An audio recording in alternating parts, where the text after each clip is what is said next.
You know it's not good for you. You feel it. Your friends might even say it. You tell yourself you should stop. And yet, you reach out again. This isn't stupidity, and it's not weakness. There's a psychological explanation for it, rooted in how the brain learns attachment. And in many cases, it starts much earlier than adulthood. Today, we'll break down 6 reasons why people are drawn to emotionally damaging relationships, and most importantly, what actually helps you break that pattern. Like you're explaining something the viewer has felt but never understood. The first reason, and maybe the deepest one, is that the brain does not naturally separate healthy from unhealthy. It separates familiar from unfamiliar. And what feels familiar often feels safe, even when it hurts you. If affection in childhood felt inconsistent, unpredictable, or emotionally painful, the brain may quietly learn, this is what love feels like. Not consciously, not because you want suffering, but because the nervous system becomes attached to emotional patterns it already recognizes. And later in life, when someone gives you instability, mixed signals, or emotional distance, part of the brain may interpret it as intimacy.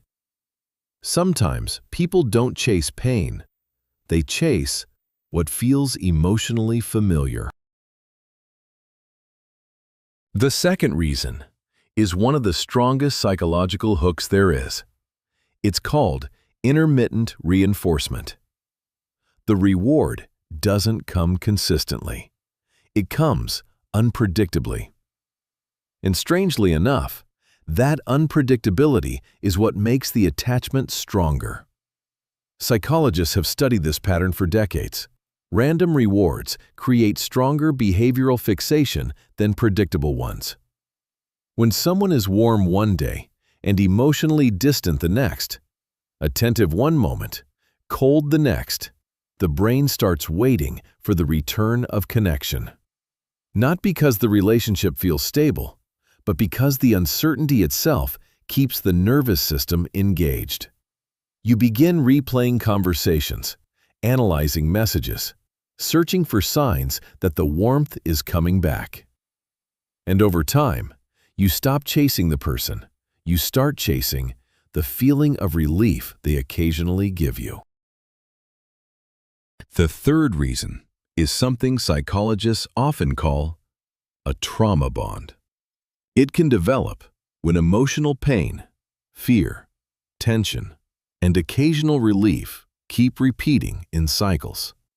The nervous system begins associating relief with the very person causing the distress.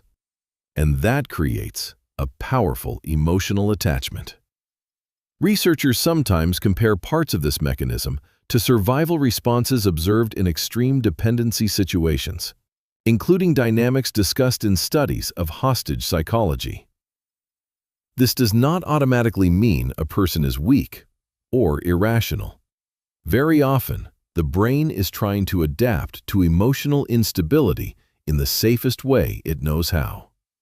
That's why people sometimes stay even after betrayal, even after humiliation, even after promising themselves, this was the last time.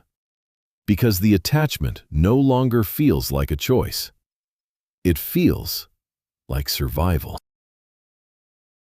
The fourth reason has to do with self-worth. Very often, people don't simply choose relationships. They choose what feels emotionally believable to them.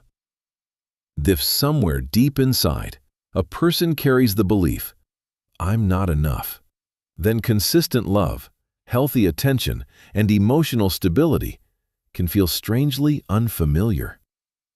Sometimes even suspicious.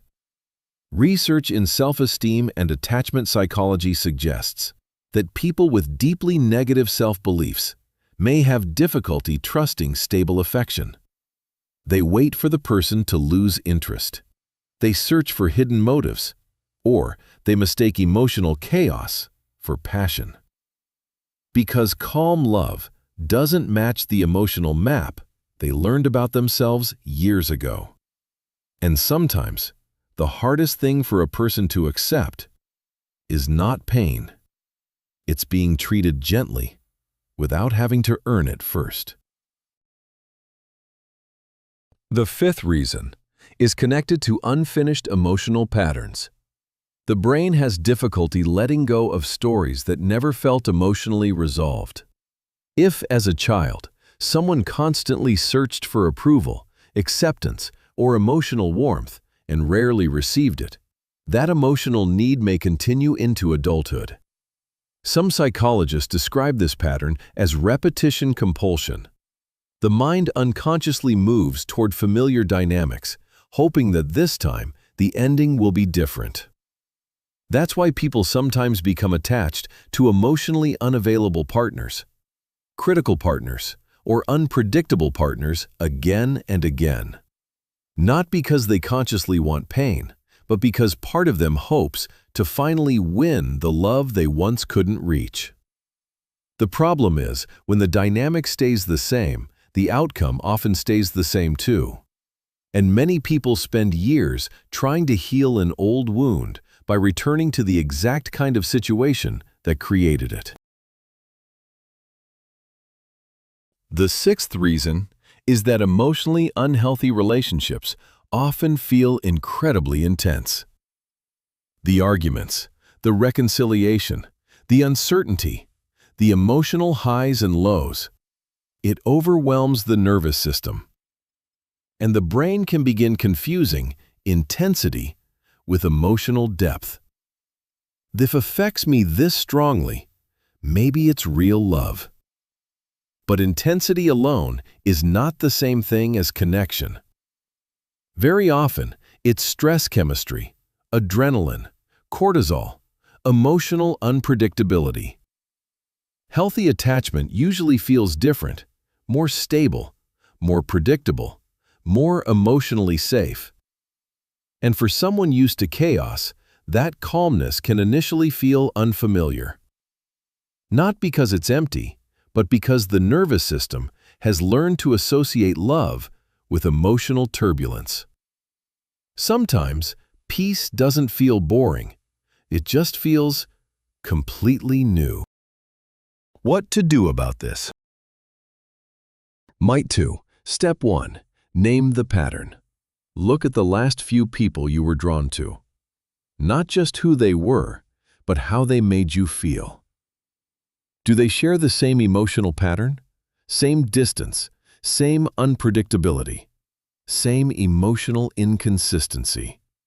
That pattern is your internal map.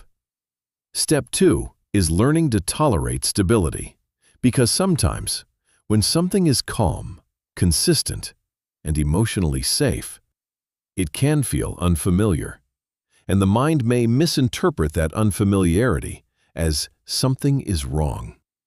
But often, it's not intuition, it's conditioning. Step 3 is support. Therapeutic approaches such as EMDR, CBT, or schema-focused therapy are commonly used to work with attachment patterns and early emotional beliefs. This is not about weakness. It's about relearning patterns that were formed automatically. Step 4 is patience, because emotional patterns don't change instantly. They change gradually, through repetition and awareness.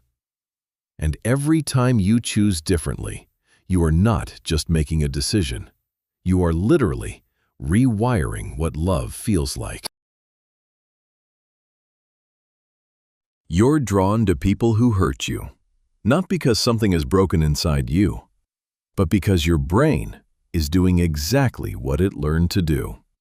It recognizes patterns. It repeats them. And the important part is this: what was learned can also be unlearned. And what feels automatic today can become a conscious choice tomorrow. Not by force, but by awareness and repetition.